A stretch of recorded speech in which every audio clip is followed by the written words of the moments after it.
Welcome back to my channel. My name is Favi and you're watching Arrows DIY. If you're new around here, I love making Dollar Tree DIYs, high-end dupes, thrift flips, and the occasional trash to treasure. Today's video is going to be full of thrift flips. I made a whole bunch of thrift flips and I hope that you enjoy. Each of these are under $5. So I got 5 projects for you today. Let me know which one is your favorite in the comments down below. For our first thrift flip, we're going to be flipping this watering can. I got this at the Goodwill for $3 and I was so excited to use it because I've had it for a year. I was saving it for spring. So I'm going to go ahead and I'm going to use this towel and just going to clean it up, and then I'm just going to dampen the label so that I can just remove the label altogether. Very carefully using my X-Acto knife as well as the rag. Next, I'm going to take one of my favorite colors of chalk paint by Folk Art Home Decor. It's called Nantucket Blue. It's just the most beautiful blue for spring and summer. So I'm going to go ahead and give everything one nice coat, just one coat, because I wanted it to be kind of a rough coat. I do want to distress this piece and I did not want full coverage. So use whatever color you like for your project. Now I'm going to take these stickers. These are labels from the Dollar Tree and they're available in the office section, the school supply section. And I'm just going to take them and stack them. So I'm going to stack the 3 of them together. And this is just going to reinforce the sticker, durable. And then I'm going to give it all a coat in this color of chalk paint called French linen. So I give it 2 coats and I am going to add some letters. So I wait for it to fully dry. It's very important that the paint is fully dry before you apply the stickers.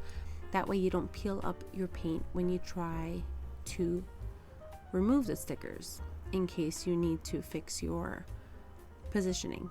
I set that aside to dry. In the meantime, I'm just going to sand some of the raised edges to distress and bring up some of the metal details on this watering can.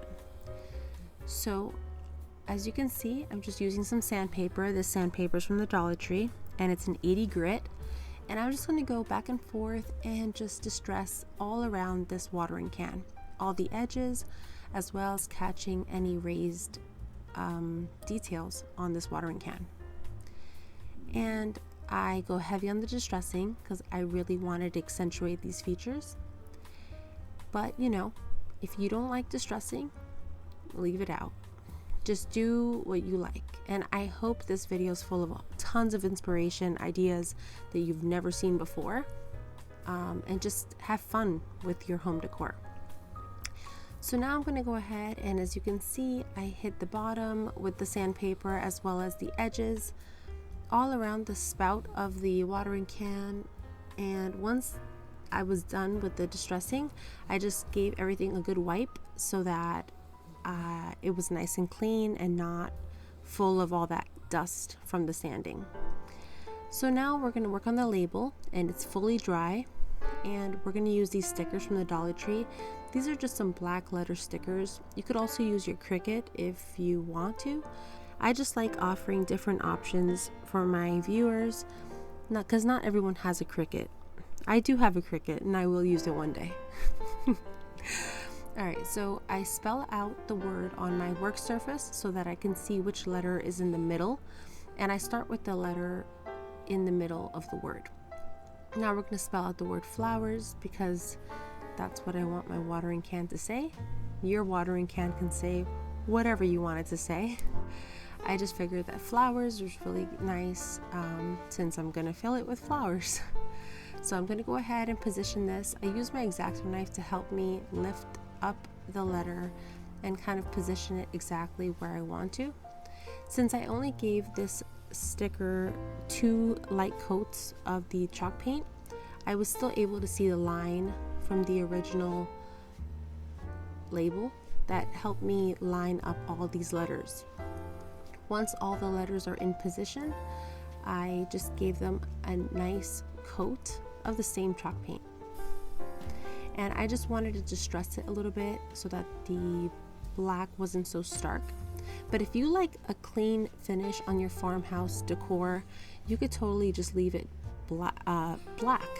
And I think that this label would also look really good on a black and white watering can. I just chose to go for color because I just love punches of color here and there in my decor. So I let that dry, and as the letters are drying, I wanted to add some more accent to the raised features. So I took my gold paint. It's by Folk Art. It's called brushed metal in the color brush gold, and this little tool that I got for embossing. And I'm just going to go ahead and apply a tiny amount of the gold paint, just little dots in different places, kind of drag it along the raised details, and then I'm just with my finger, I'm just going to rub it just to soften the gold finish on the raised details. And I really like how that looks. So I'm going to continue with the sticker now, and I'm going to sand off the edges. I know it's kind of strange to see someone sanding a sticker, but I'm telling you, it's really cool because you see all the black details pop up behind the chalk paint, and it makes it look really distressed and makes it look more like a metal feature instead of just a sticker. So I really like it. I might do it again. It's very durable since we, have a 3-ply sticker essentially. So that's how it looks. I think it'd be beautiful, like I said before, with a black and white watering can as well. It would look very French farmhouse, kind of shabby chic-ish. But I just wanted to add a little bit more gold detail to this label just so it matches the watering can a little bit better. And I just rubbed it in with my finger just as I did before. So as you can see, it's very distressed. You don't have to distress this much if you don't like distressing, but I was very random with my positioning of the gold. Once I was done with all the painting, I'm just going to add the embellishments now. So I'm just showing you here that you could add a punch of color, some bold yellow. I wanted a more neutral, calm color palette, so I just went with this mesh tubing from Dollar Tree. And as you can see there, I took a long piece of the mesh tubing and then a shorter piece and made a little bow with the shorter piece of the mesh tubing. Then I'm going to secure that little bow with the long pieces of the mesh tubing, and I'm going to pull that tight once I'm happy with the size of those the little bow. Now I'm going to add a bigger bow around the smaller bow. So I'm going to take the longer tails that we put on first, and I'm just going to position them around these smaller bows, the smaller bow. And I just position it by pulling the tails, to make it smaller after I tighten it. So I do this again and again until I'm happy with the positioning of the mesh tubing as well as the size of the bow. Essentially, I just wanted to make a double bow, something different but very cute as a decorative feature for our watering can. And then I left the tails very long because I like very long tails. And you want to be sure to pull your mesh tubing very, very tight because it kind of wants to let go of the knot. So you could secure this with hot glue and just pull very tight to secure your bow in place. Like I said before, once I was done with the bow, we're just going to cut the tails long, and I do end up hot gluing this to the watering can at the end because mesh tubing is very rebellious and doesn't stay anywhere. It kind of just flails around, so definitely want to hot glue it and secure it in position. Now I'm using some floral foam inside of this watering can. You can use anything. You can use some styrofoam left over from packaging or pool noodle as I usually do in my previous videos, but I'm just going to use some of this Dollar Tree floral because I think it's just so pretty for spring and I finally found it. So I'm going to be using these florals throughout this video in different varieties that I found. I started off with the longer leaves towards the back, making sure not to block the bow, and then I just filled in randomly with the florals all around. I did cut down the floral stems so that I can position them. It also helps your watering can look more full when you clip off your stems off the original stem. So here it is. Let me know what you think about this one in the comments down below. I think it's so sweet. I did add more florals, but it is within the $5 range, $5 to $6 roughly, and I hope you enjoy that thrift flip. Now this next one is an old one I had in my old apartment, and it was in my kitchen. So it had like a fork and a knife and a spoon, little drawing I just drew with some handmade chalk paint. And I just want to switch it up because I've had it for many years now. So I'm just gonna clean it up real good, and then I'm gonna give it a coat of this this is a paint and sealer in one. It's called One Decor Paint by Floral. And what I like about it is that it has very good coverage, and I don't have to seal it after. So I don't have to worry about this chipping, and it has very good adhesion to different surfaces. So you can use this for home decor, for furniture, for crafts. It's a really cool paint. Now, once this is fully painted, I'm going to go in and I'm going to add this puzzle. Yeah. So I gifted myself this puzzle for Christmas. It was in my stocking, and my kids helped me complete this puzzle. We had so much fun on a weekend, just relaxing, working on this puzzle. And now that it's all complete, I'm going to seal it with this Mod Podge. Now you can use any Mod Podge.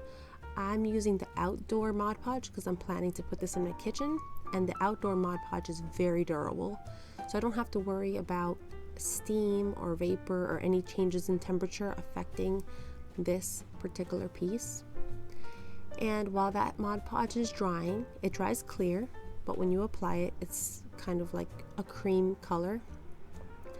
While that's drying on the side, I'm going to go ahead and wet distress the details on the side of this tray. So I wanted to distress mostly the leaves, not so much the grapes, but as you can see, it's still drying.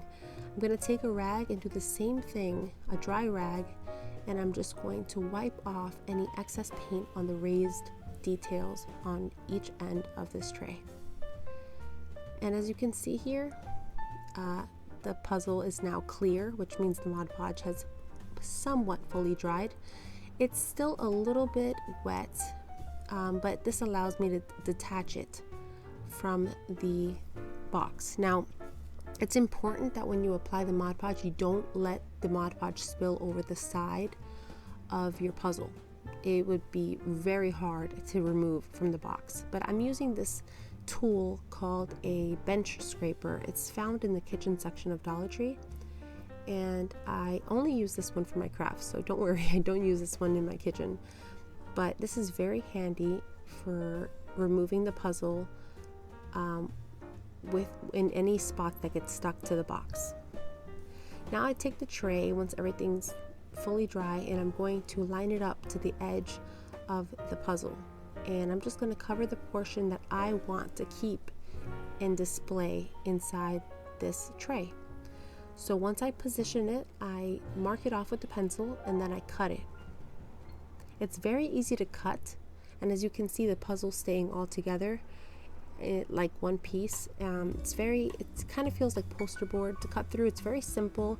Since the Mod Podge is not fully dry, it's still kind of damp, so it's soft and easy to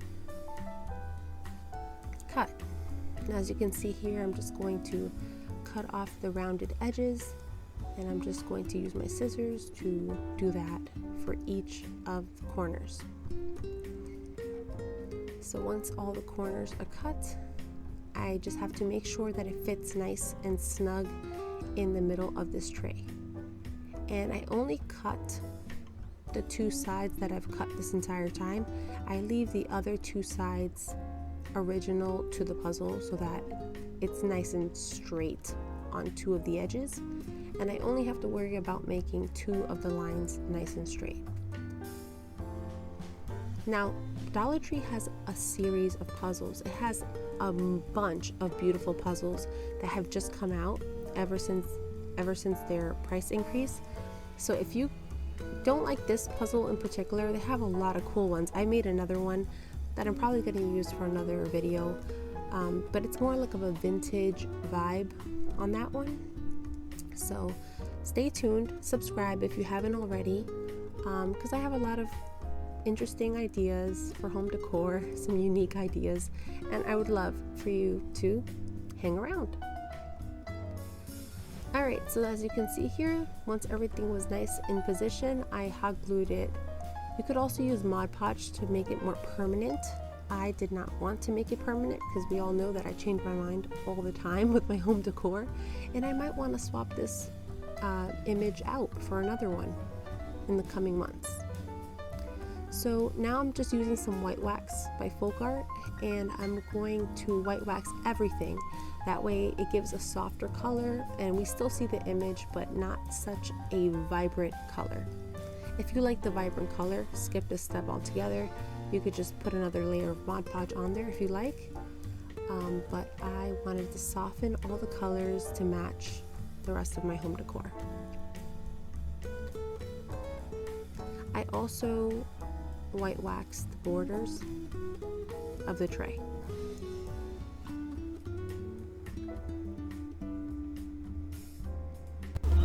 This video is part of the 5 Under 5 challenge hosted by Emily of Farm Charm Chic and Missy of The Crafty Cove. This month's guest host is Kendra of Late Night Creations. I'll leave all their links in the description box below, as well as the playlist link, so you can see the whole collection of all the creators where we all make spring themed crafts. I hope you enjoy. So for this next project, we're going to be using some of this twisted poly rope from the Dollar Tree. You could find this in the hardware section, and we're just going to detangle it first.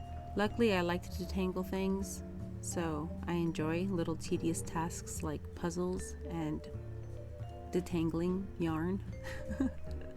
Yeah, I'm weird. Okay, so we're going to go ahead and take this and we're going to wrap it around our hands 15 times. Once it's wrapped around 15 times, we're going to keep another piece about an arm's span length, and we're going to cut off the end. Then we're going to take the loose end and we're going to put it through the loop, and we're going to continue this all the way around just to secure this nest. So we're going to make a bird's nest, and I think that this material is really easy to paint. You could also make this out of nautical rope or jute twine, whatever you want. I just really wanted to use this, and it's within my $1, it's within my $5 budget. So I'm going to go ahead and just continue wrapping this up until almost all of the rope is used. It doesn't need to be neat because bird nests aren't perfect. They are a little bit irregular, and that just adds to the charm of it all. So we're going to go ahead and tie 2 of the loose ends together to make a knot. And then I'm just going to secure that with a double knot and some hot glue. I use Gorilla Hot Glue, and I've never had an issue with it. So I strongly recommend Gorilla Hot Glue if you're in the market for some good glue.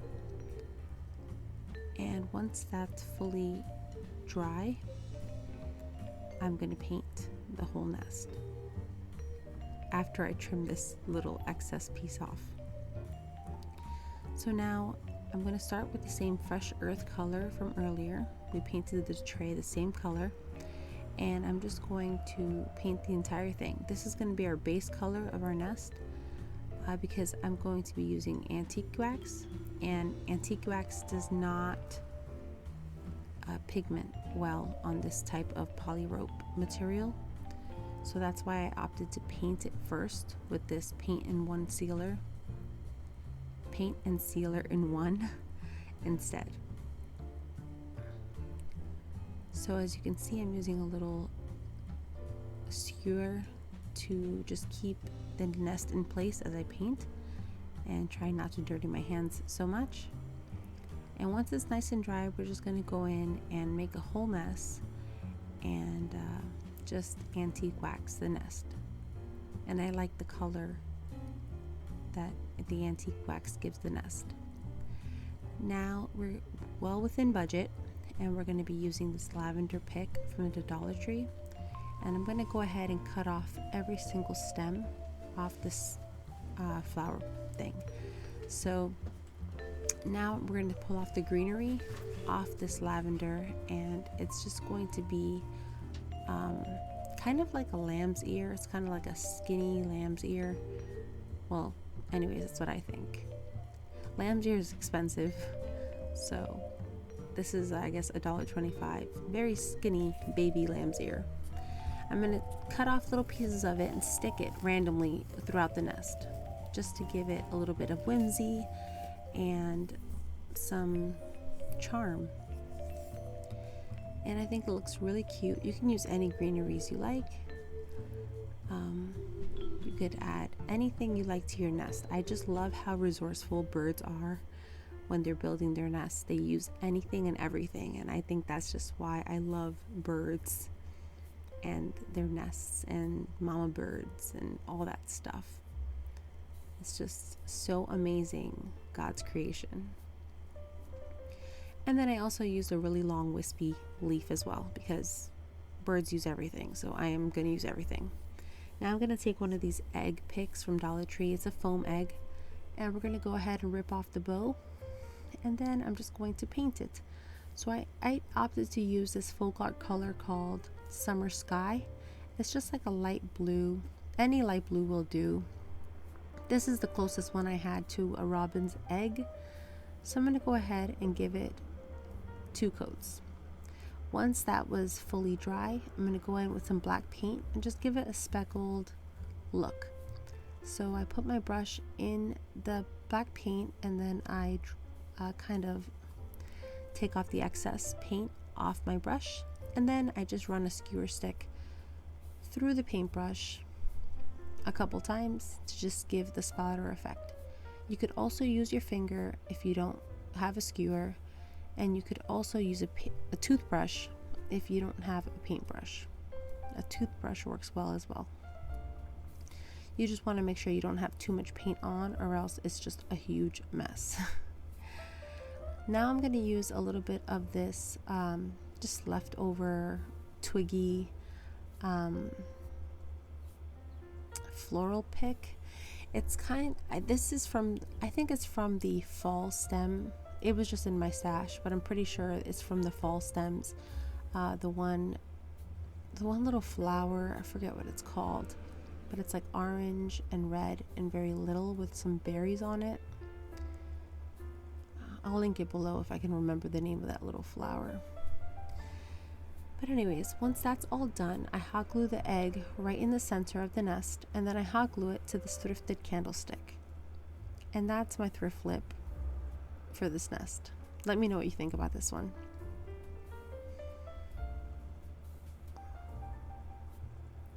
I just love using this candlestick every season. So I really hope you like this one.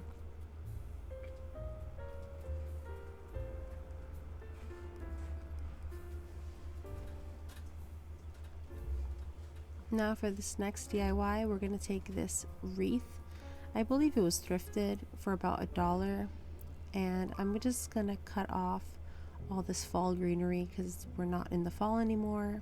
And this is not even my style. I just found this in my stash, and I don't even like any of those colors. So anyways, I'm going to go ahead and use 2 of these lavender picks, and I'm going to remove the tags and open up the picks so that the lavenders are more spaced out. And then I'm just going to take the bottom of the stem and I'm going to shove it in to this grapevine wreath. This may not be a grapevine wreath now that I think about it, but it reminds me of one, so I'm just going to call it that for this video.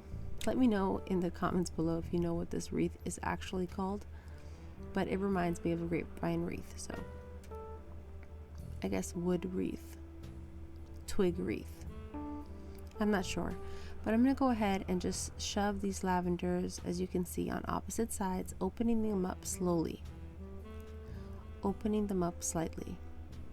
I also push the greeneries towards the lavender so that it just looks more full. And then I manipulate the florals to just be random and to my liking. Now I'm going to take this metal sign from the Dollar Tree that says home, and I'm going to remove the plastic film on it. I'm guessing that Dollar Tree was trying to protect this metal sign from getting destroyed, and I appreciate the effort, but I'm going to distress it. So it's very shiny and kind of glossy, and I'm not really into that, so I'm going to go ahead and use the sandpaper and the 80 grit, and I'm just going to kind of give it a matte finish by sanding off all that shiny polish off. I'm also going to focus and press a little harder with the sandpaper along the edges to expose some of that metal feature all the way around the sign, and I really like it. So now we're going to take some of this antique wax and we're just going to lightly brush it over the round part of this sign, and then we're going to go more heavy on the word home, and this gives it more of an antique finish and makes it look more aged, which I really like. So once that's done, we're going to set it aside and let that dry completely. Meanwhile, we're going to take this mesh ribbon from the Dollar Tree, and it's a black and kind of like an off-white cream pattern, and I've never used it before. This is my first time using it, and it is very finicky, so just beware. You might want to use a burner tool to cut this so that your ends don't fray. However, I don't do that, so just keep that in mind if you're going to use this mesh ribbon, that you might want to burn the edges so they don't fray on you. Now, as you can see, I'm just folding it over on itself a couple times, and I just wanted to make a big flowy bow, so that's what I'm doing right now. I'm just folding this over on itself and just helping the ribbon stay in place with the help of these little clips from the Dollar Tree. You could also use clothespins if you don't have these clips. And now I'm just going to scrunch up the middle to make some kind of bow. But first I have to take the tails. So I'm going to take the two loose ends of the ribbon and I'm going to angle them downward towards the center of the bow. And I also have to flip this over and do the same thing for the other side. And when I flip it over, I notice that they're both on the same side. So I had to release one of the sides of the ribbon so that I could get it to fall on the correct side. So once I figured it out, everything was working out a lot better. Just make sure you have two loops on each side and the tails pointing downward. Once you fluff your bow and you're happy with the size of your loops on your bow, you're just going to go ahead and secure the middle with whatever you want. You could use jute twine. However, my craft space is a complete mess right now and I cannot find my jute twine, so I just opted to use this berry garland. I think it's really pretty for the spring and it'll add a little bit of whimsy character to my wreath. So once I secure it, I wrap it around 3 times to secure the center of the wreath, and then I just twist it the opposite direction twice. And this will just secure the middle, making sure that the ribbon stays put. And now I wanted to curl the bottom of the berry garland, so I just wanted to use something thicker than a pencil, and I just used this plunger stick from the Dollar Tree, and it was the perfect size. It was like what I was looking for, so it worked out great. And now for the tails of the ribbon, I didn't want them so thick. So first I started off by cutting it off at an angle to make sure that both of the tails were the same length. And once both tails were the same length, I just went ahead and twisted both tails to kind of make it more flat, like more linear. And then in a little bit we're going to secure it with hot glue, but I just wanted to see what it would look like if it was twisted, and I liked how that looked. So now we're going to assemble the wreath. So we're going to take the metal sign once it's fully dry, and we're going to use the same twine that was already attached to it, and we're just going to tie that to the top center of the wreath and secure with some hot glue. Once we have that secure, we're going to go in and add our big floofy extra out of this world next level bow, and we're going to use a lot of hot glue in the center to secure it. And this is the part where we're going to twist the tails, and we're going to add hot glue so that they stay in position. Then we're going to add some more hot glue to the bottom of the tails of the bow, and we're going to hot glue it to the side of the wreath. That way it listens, because this mesh tubing is wild. This mesh ribbon is wild. Now, I personally like the way this bow looks. However, upon further thought, I just thought, okay, maybe my subscribers will think I'm crazy. I've lost my mind.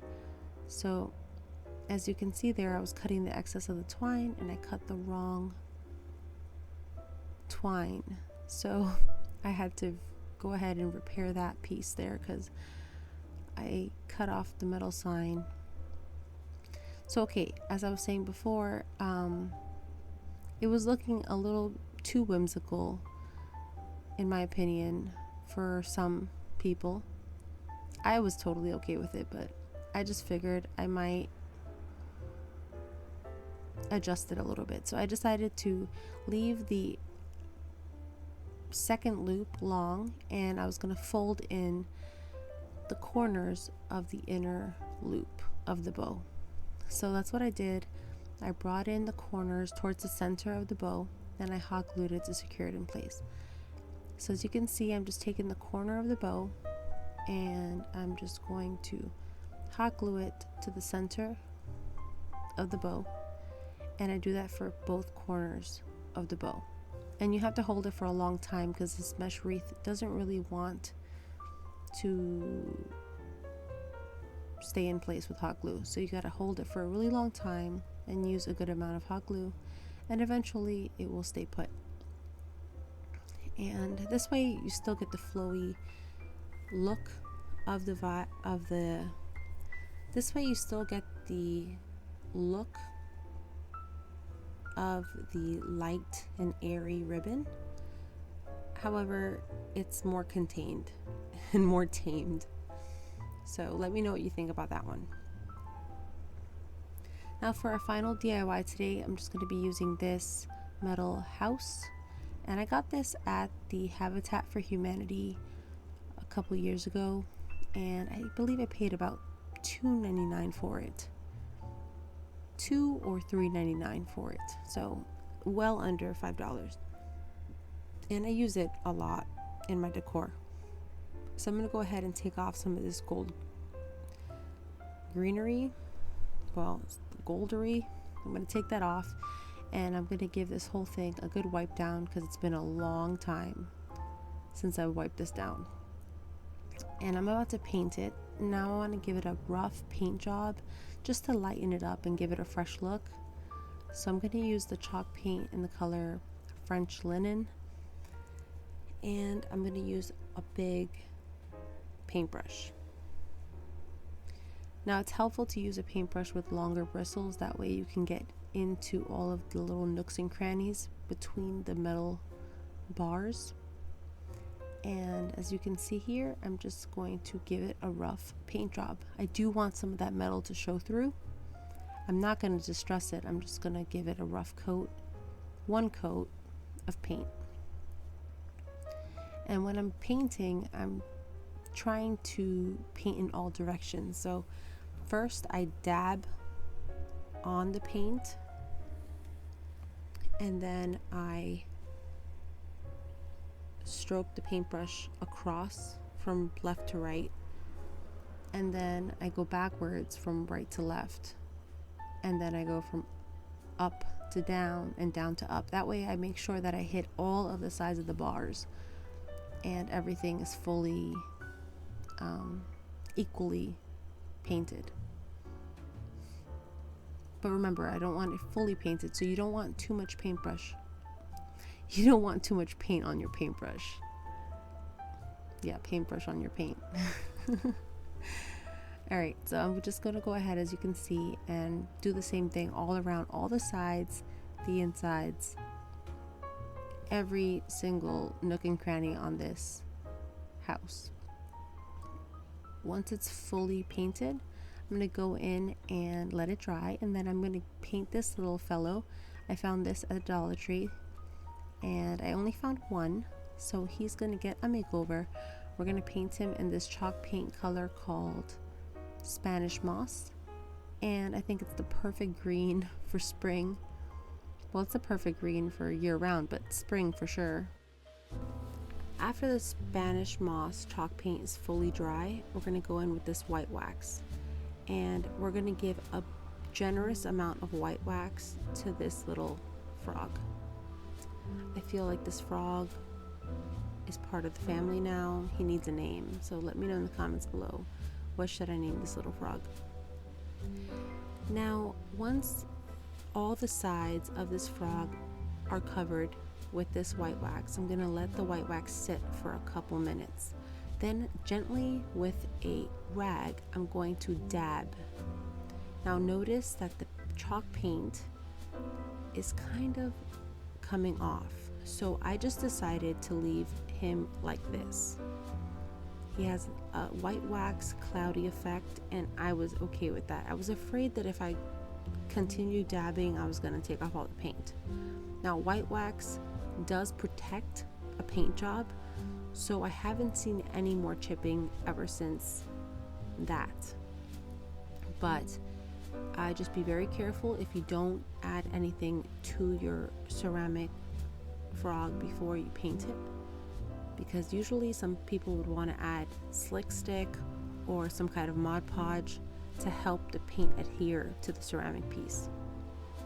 Now I'm just going to add some of this ivy garland from Dollar Tree, and I'm just going to position it inside with some of these mini mums, the florals from the fall, and then I'm just going to nestle the little frog friend inside of the florals, and he just looks so serene.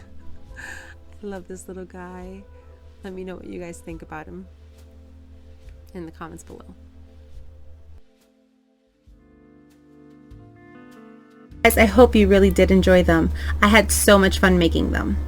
Now, once you're done with my video, don't forget to leave me a comment below, hit that thumbs up, and subscribe if you haven't already. I'd love to have you as part of my crafty family here on YouTube. Don't forget to click that playlist link I left for you down in the description box as well as in my comment box. That way you can see what all the other wonderful ladies made. They are so creative, and I know you're not gonna be disappointed. Alright, thank you so much for watching. Take care, God bless, and I'll catch you on the next one. Bye, friends.